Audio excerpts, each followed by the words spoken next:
जिस तरह 9 मई 2023 को फौजी तंसीबात पर हमलों के बाद तहरीक इंसाफ के मरकजी रहनुमाओं ने धड़ाधड़ प्रेस कॉन्फ्रेंसों में पार्टी छोड़ने के ऐलानात करने शुरू कर दिए थे, इसी तरह टीएलपी के रहनुमाओं खुसूसन इंतखाबी उम्मीदवारों ने भी पार्टी से अलहदगी के ऐलानात करना शुरू कर दिए हैं।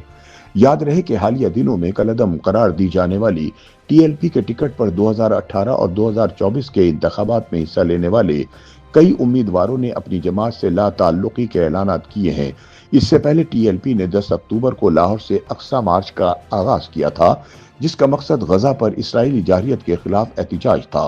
बादजा मार्च के शुरका ने इस्लामाबाद तक मार्च शुरू किया और मुरीद के शहर के बाहर जीटी रोड को ब्लॉक कर दिया। इसके बाद ऐलान किया गया कि शुरका इस्लामाबाद में अमरीकी एम्बेसी के बाहर धरना देंगे। चुनाचे 13 अक्टूबर को कानून हरकत में आ गया और सिक्योरिटी फोर्सेस ने क्रैकडाउन करते हुए मुरीद के का धरना तितर बितर कर दिया।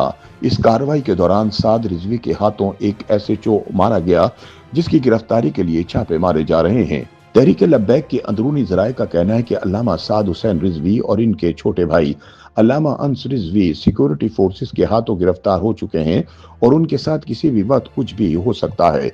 ताहम पुलिस हुक्काम का कहना है कि दोनों भाई मफरूर हैं और इनकी गिरफ्तारी के लिए मुल्क भर में छापे मारे जा रहे हैं। पुलिस हुक्काम के मुताबिक अब तक टीएलपी के 5000 से जायद कारकुनों को 70 से जायद केसों में गिरफ्तार किया जा चुका है, जबकि गिरफ्तारियों का सिलसिला अभी जारी है। ऐसे में टीएलपी के टिकट पर 2018 और 2024 के इलेक्शंस में हिस्सा लेने वाले उम्मीदवारों के टीएलपी से लाताल्लुकी के ऐलानात सामना आने शुरू हो गए हैं। उनका अंदाजा और तरीक़ेकार बिल्कुल ऐसा ही है जैसा कि तहरीक इंसाफ के रहनुमाओं ने 9 मई के बाद अपनी जमात से अलहदगी के इख्तियार करने के लिए अपनाया था। याद रहे कि मुल्तान में मोहम्मद हुसैन बाबर की क़यादत में टीएलपी के टिकट पर इलेक्शन लड़ने वाले उम्मीदवारों ने पार्टी से अलहदगी का ऐलान किया है। इस मौके पर बाबर का कहना था कि इसराइल और फलस्तीनी तंजीम हमास के दरमियान मुआहिदा तय पाने के बाद एहतिजाज का कोई जवाज नहीं बाकी था। पुरतशद्दुद मार्च करने के बाइस पार्टी से अलहदगी इख्तियार कर रहे हैं। इससे कबल 19 अक्टूबर को पीपी 148 लाहौर से आम इंतखाबात में तहरीक लब्बैक के उम्मीदवार चौधरी यूनुस जट वीडियो पैगाम के जरिए टीएलपी छोड़ने का ऐलान कर चुके हैं, लेकिन टीएलपी के तर्जुमान ने तंजीम के इंतखाबी उम्मीदवारों की लाताल्लुकी के ऐलानात को दबाव का नतीजा करार दिया है। उन्होंने कहा कि घरों पर छापों और गिरफ्तारियों से टीएलपी के कारकुनों को खौफजदा नहीं किया जा सकता। जितनी मर्जी उम्मीदवारों को हिरासा कर लें, लेकिन हमारे कारकुनों के हौसले बुलंद रहेंगे। तर्जुमान तहरीक लब्बैक पाकिस्तान के मुताबिक बास पार्टी कारकुनान को हिरासत में रखकर उनसे जबरदस्ती प्रेस कॉन्फ्रेंसें करवाई जा रही हैं ताकि जमात से दूरी इख्तियार करने का तासुर दिया जा सके।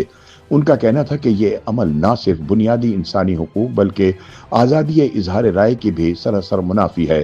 ताहम हुकूमत टीएलपी और पीटीआई के खिलाफ कार्रवाइयों को इनकी पुरतशद्दुद सियासत का नतीजा करार देती है। वजीर आजम के मुशीर राना सनाउल्लाह ने एक बयान में कहा था कि आइन और कानून के दायरे में रहते हुए किसी जमात को सियासत करने पर कोई पाबंदी नहीं। उन्होंने हुकूमत की नीयत बुरी ना होने का सबूत ये कहते हुए दिया कि टीएलपी को कलअदम तो करार दिया गया, लेकिन सुप्रीम कोर्ट में रेफरेंस भेजकर पार्टी को तहलील नहीं करवाया गया। बकौल राना सनाउल्लाह इसी तरह तहरीक इंसाफ के 9 मई 2023 और 26 नवंबर 2024 के इश्ताल अंगेज मुजाहिरों में मुलव्विस रहनुमाओं के खिलाफ कानूनी कार्रवाइयां हो रही हैं, लेकिन कानून के दायरे में रहकर सियासत करने से इस जमात को किसी ने मना नहीं किया।